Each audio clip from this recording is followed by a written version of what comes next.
Au nom du Père et du Fils et du Saint-Esprit. Amen. Mon Seigneur et mon Dieu, c'est ton esprit que je veux invoquer aujourd'hui, esprit d'amour du Père et du Fils, esprit de vérité, de lumière. Viens éclairer nos cœurs, viens nous faire sentir ta présence, euh, viens nous rendre dociles à ta parole et dans toutes nos actions, que ta volonté soit faite. Amen.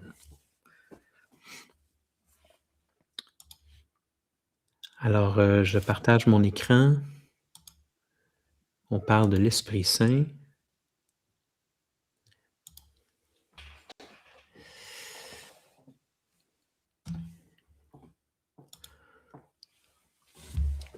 Alors, l'Esprit Saint, nul ne connaît ce qui concerne Dieu sinon l'Esprit de Dieu. Effectivement, comme vous savez, on ne peut pas connaître Dieu sans son Esprit. Alors, l'Esprit Saint, qu'est-ce que c'est l'Esprit Saint? Comment il agit en nous? Ça ne sera pas une catéchèse sur l'Esprit Saint en tant que troisième personne de la Trinité. Ça, je vous renvoie à la catéchèse qu'on a déjà faite sur la Trinité. C'est plutôt de parler de son œuvre à l'Esprit Saint, son œuvre en nous, son œuvre dans l'Église. Donc oui, l'Esprit Saint, c'est celui qui nous donne le goût de connaître Dieu, c'est celui qui nous donne le goût de l'aimer. On dit qu'il est à l'œuvre dans le cœur de toute personne. C'est celui qui est à l'origine de toutes ces petites impulsions dans notre cœur, sans même qu'on connaisse le nom de Dieu ou de Jésus. Celui qui nous fait chercher ce qui est bien, chercher l'amour. Celui qui nous fait chercher la vérité. Alors, le premier mouvement qu'on a vers l'amour ou la vérité, c'est lui qui est là. Alors, c'est ça qui est mystérieux, sans même connaître le nom de Dieu. Alors évidemment, éventuellement, pour celui qui persévère dans l'écoute de l'Esprit, alors l'Esprit va lui révéler le nom du Père. Il va révéler le nom du Fils aussi. Et éventuellement, il va le mener jusqu'au cœur de la Trinité.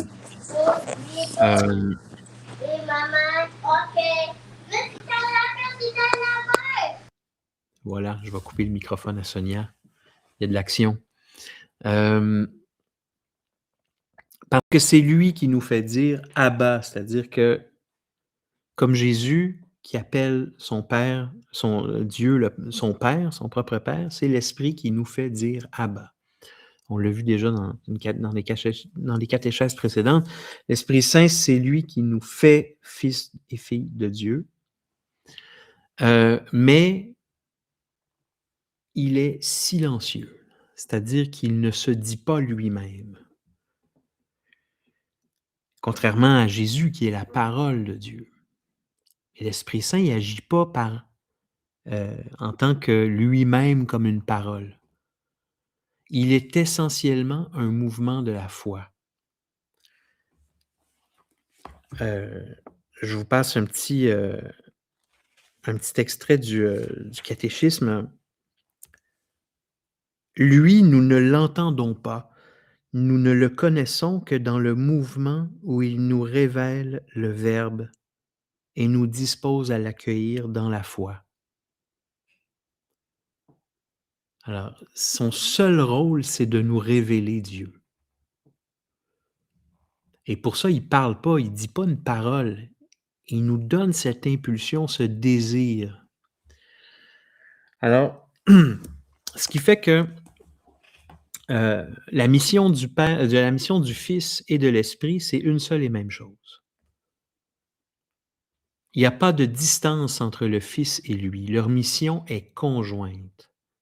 Alors, C'est pour ça qu'on appelle l'Esprit aussi l'onction. Alors quand on dit que Jésus-Christ est loin du Seigneur, il est loin, c'est que l'Esprit de Dieu est sur lui. C'est-à-dire l'Esprit est comme une huile qui se répand sur lui, comme une grâce qui découle de la plénitude de l'amour.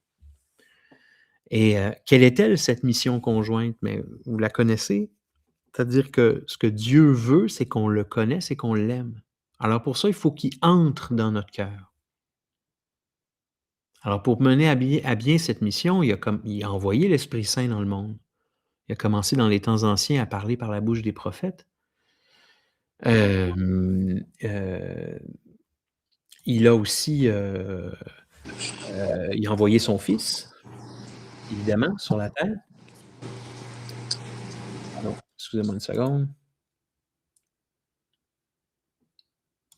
OK. Et donc il a envoyé son fils, mais son fils, il fallait que l'Esprit l'accompagne aussi pour qu'il nous révèle son fils. Et ça m'amène à parler de la Pentecôte. Parce que c'était hier, on a fêté hier la Pentecôte, vous savez ce que c'est la Pentecôte, mais on va essayer de percer le mystère un petit peu, d'aller un petit peu plus loin là-dedans. Jésus avait annoncé: «Je suis venu apporter un feu sur la terre, et comme je voudrais qu'il soit déjà allumé, je dois recevoir un baptême, et quelle angoisse est la mienne jusqu'à ce qu'il soit accompli.» Alors, de quel feu parle Jésus? Ben, c'est celui de l'Esprit. L'Esprit Saint est comme un feu, c'est lui qui nous fait brûler de désir pour la vérité et pour l'amour. Alors Jésus veut apporter un feu sur la terre, il voudrait qu'il soit déjà allumé, mais auparavant, il y a une étape à franchir. Il doit recevoir un baptême. Jésus parle d'un baptême, et pourtant à ce moment-là, il a déjà été baptisé, hein. C'est pas une catéchèse sur le baptême, mais c'est bon qu'on en parle un petit peu quand même. Il y a le baptême de Jean, c'est celui-là que Jésus a reçu. Mais on parle parfois du baptême de Jésus ou du baptême de feu. Donc, il nous appelle à un moment donné, il pose la question, Jésus: Pouvez-vous plonger dans le... Il parle de plonger dans le baptême avec lui. Euh, donc, le baptême de Jean, c'est un signe par lequel euh, se révèle que Jésus est le Messie. C'est lui qui est loin du Seigneur. Le Père se fait entendre sa voix et dit: Celui-ci est mon Fils bien-aimé. C'est un signe. Mais le baptême de Jésus, c'est celui par lequel il va devoir donner sa vie. Mais par ce baptême-là, par ce sacrifice-là, c'est son esprit qui va communiquer au monde. D'ailleurs, sur la croix, après avoir prononcé sa dernière parole, tout est accompli.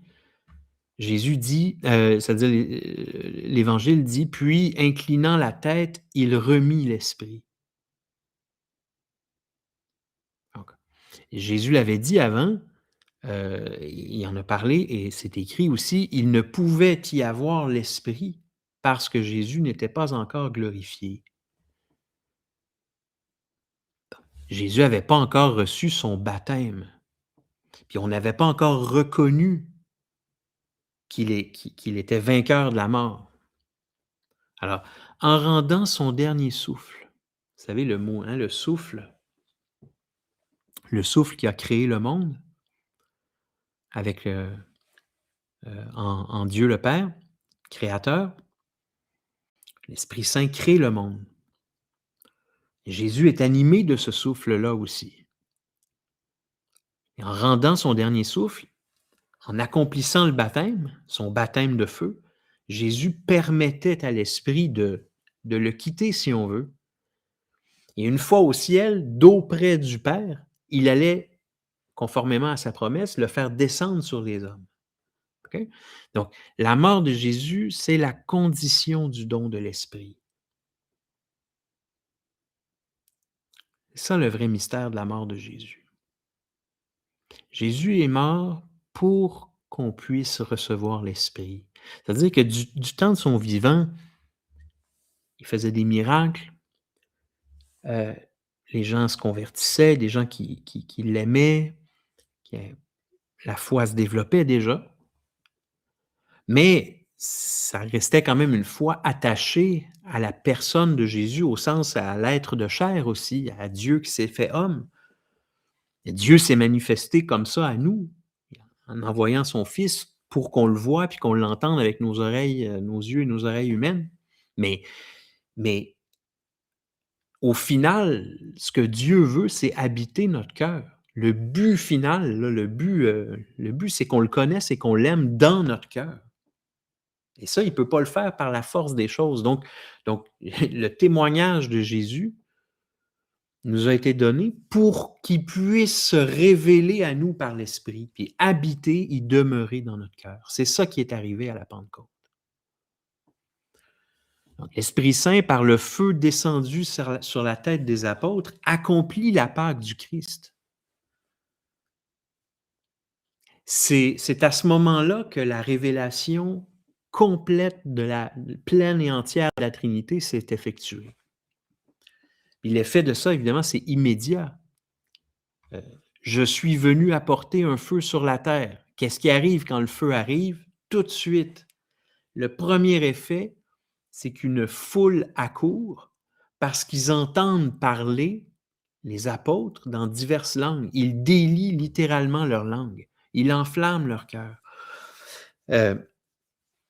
Et leur communiquent la grâce de parler de Dieu avec autorité, efficacement et courageusement. Ils donnent le goût de parler de Dieu.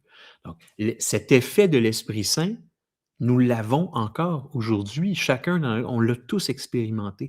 Chaque fois que on a le désir de parler de Dieu, de Jésus, même quand on n'y arrive pas, même quand on est gêné ou qu'on le fait pas bien ou qu'on n'est pas à l'aise, ça, heu, ce désir-là qui est sur le bout de notre langue, qui nous brûle, c'est la présence de l'Esprit Saint. C'est un signe de l'Esprit qui est en nous.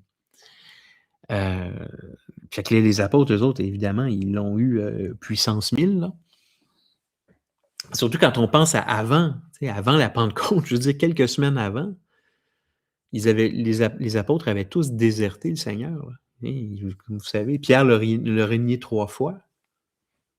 Pierre le renie 3 fois, il prend peur à une simple femme qui lui demande, ou qui l'identifie comme étant un des apôtres, un des disciples, il prend peur puis il renie le nom du Seigneur. Il est passé de ça à, heu, affirmer, Jésus ressuscité devant une foule et convertir, 3 000 personnes d'un coup. Alors c'est ça l'effet de la Pentecôte, c'est ça l'effet du feu. Hem, alors à ce moment-là, donc l'Esprit est alors répandu dans l'Église, vraiment répandu comme une onction, comme une huile qui se déploie comme ça sur chacun des fidèles. C'est le jour où commence véritablement la participation des croyants à la communion divine. Hem, c'est la naissance de l'Église. C'est la vraie naissance de l'Église. L'Église a été on dit que l'Église est fondée au moment où Jésus nomme Pierre, comme il dit qu'il va bâtir son Église sur lui. L'Église est fondée déjà. Mais l'Église, sa naissance est venue par le baptême du Seigneur et le feu du Saint-Esprit qui vient nous révéler pleinement le mystère de la Trinité. Le début du temps de l'Église. Alors, ce qui est spécial de cette naissance, de ce début du temps de l'Église, je vais essayer de le trouver aussi dans le livre, c'est que pour la première fois dans l'histoire humaine, des peuples vont commencer à se rassembler dans la paix par une seule et même foi qui transcende toutes les traditions humaines.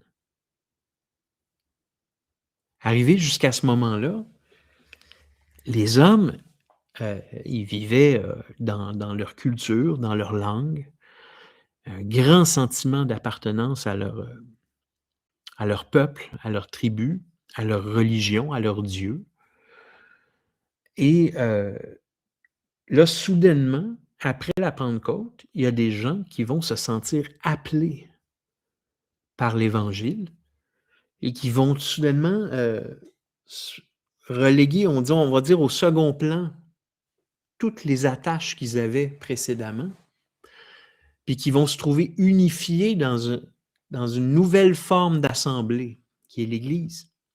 C'est la première fois qu'on va voir ça. Donc vraiment, j'ai mis ici Actes 2:6. Acte 2:6 dit: «Lorsque ceux-ci entendirent la voix qui retentissait, ils se rassemblèrent en foule». Puis là, ils entendaient parler les apôtres, chacun dans leur dialecte. L'Esprit Saint donnait le don des langues aux apôtres. Alors, les Parthes, Mèdes, Crétois, peu importe qui, là. Alors, le premier mouvement, c'est de se rassembler en foule. C'est, et, le psalmiste avait déjà annoncé: «L'Esprit renouvelle la face de la terre». Fait que c'est vraiment le début d'un temps nouveau.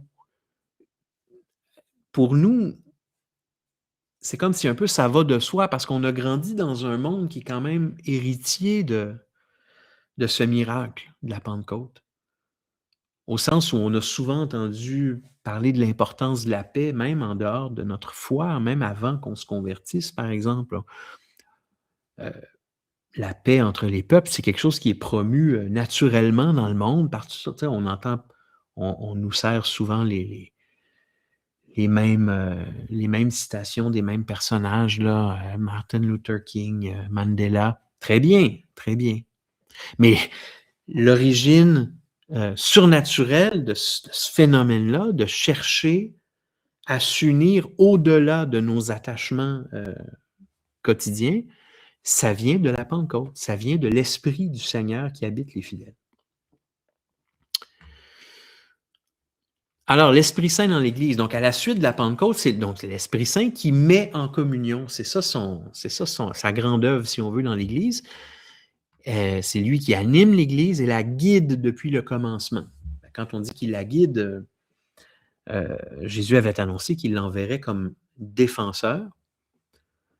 Donc, l'Esprit Saint, évidemment, est au service de l'Église. Il guide tous les papes, les conciles depuis le début, qui fait que la foi n'a jamais changé, que l'Église poursuit sa mission toujours fidèlement parce qu'elle est soutenue toujours par l'Église, parce que, encore une fois, l'Esprit Saint est répandu par le Christ même. Toujours, leur mission est toujours conjointe. Le Christ étant la tête du corps qui est l'Église, puis il fait répandre son esprit qui l'habite. Alors, il nous nourrit. Il nourrit chacun de ses membres. Alors, j'ai mis un à la suite de l'autre, on pourrait en trouver d'autres aussi, mais des exemples de la façon dont l'Esprit Saint soutient son Église. Alors, il nous fait entrer les fidèles au cœur de la relation entre le Père et le Fils. Il nous communique la foi, le mystère de Dieu. Il prépare les hommes à la venue du Seigneur, les attire à lui, comme Jean-Baptiste. Alors, il convertit. Il prépare les hommes à la venue. Tu sais, il rend droit les sentiers. Dans la séquence de la Pentecôte, la grande prière de la séquence de la Pentecôte, ça dit, on demande à l'Esprit Saint de rendre droit ce qui est faussé en nous. Donc, de préparer, faire un lit pour le Seigneur. Alors, c'est lui aussi qui manifeste la gloire du Christ ressuscité. Impossible, sans l'Esprit Saint, de croire que Jésus est ressuscité. Pour nous, c'est impossible. Encore les apôtres l'ont vu. Thomas a touché sa plaie à Jésus, mais a mis son doigt dans ses plaies. Mais nous, comment est-ce qu'on peut vraiment croire là, que c'est seulement par la présence de l'Esprit en nous? On a seulement entendu le témoignage et la force de l'Esprit Saint, c'est sa force qui nous donne de croire en ce témoignage-là. C'est lui aussi qui ouvre l'intelligence au mystère de la vie du Christ et de ses miracles.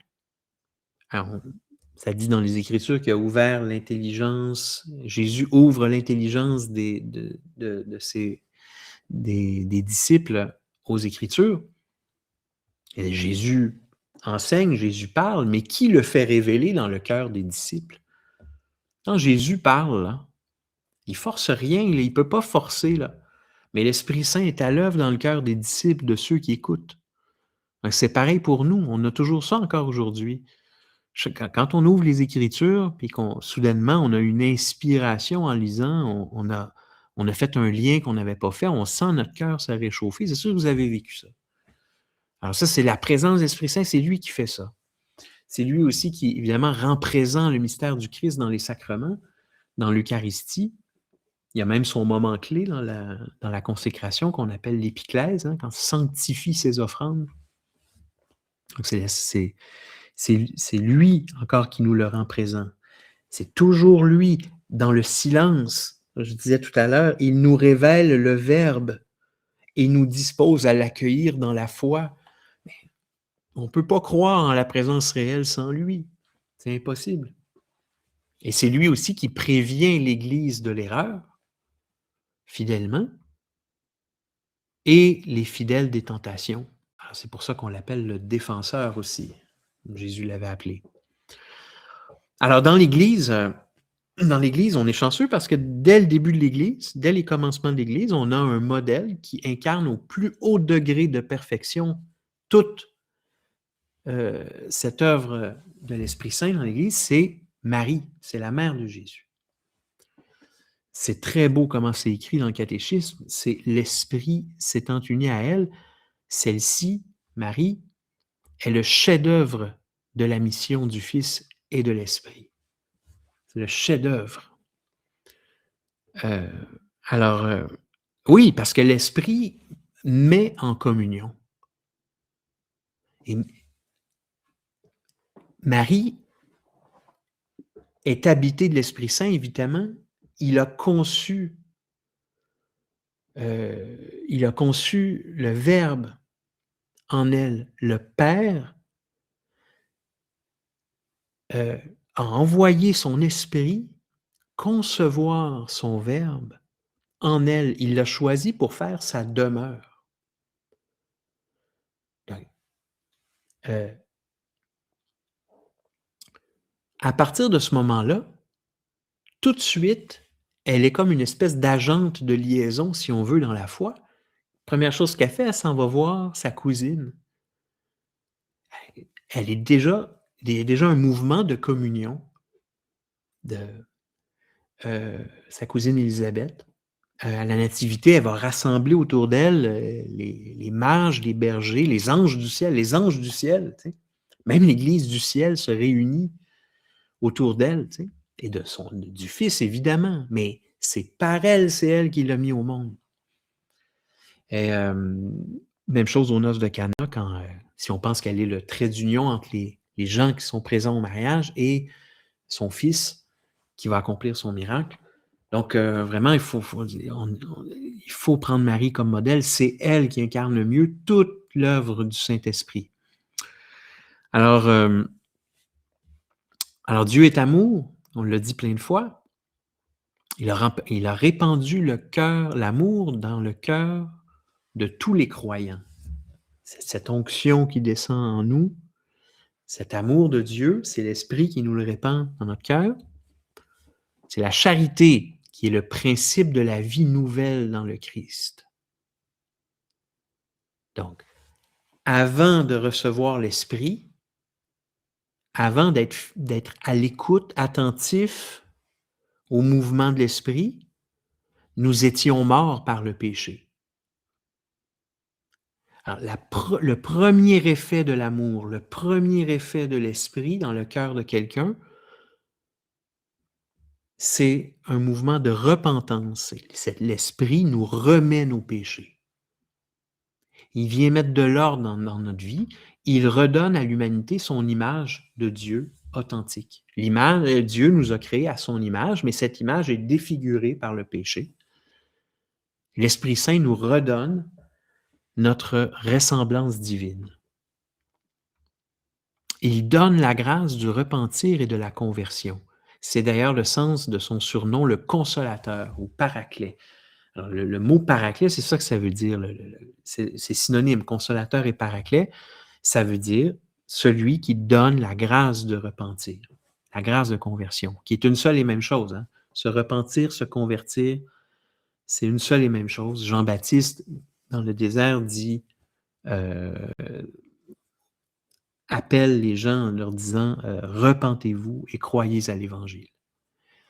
Dans d'autres traductions, c'est «Convertissez-vous et croyez à l'Évangile». C'est le même mot, c'est l'Esprit qui est à l'œuvre.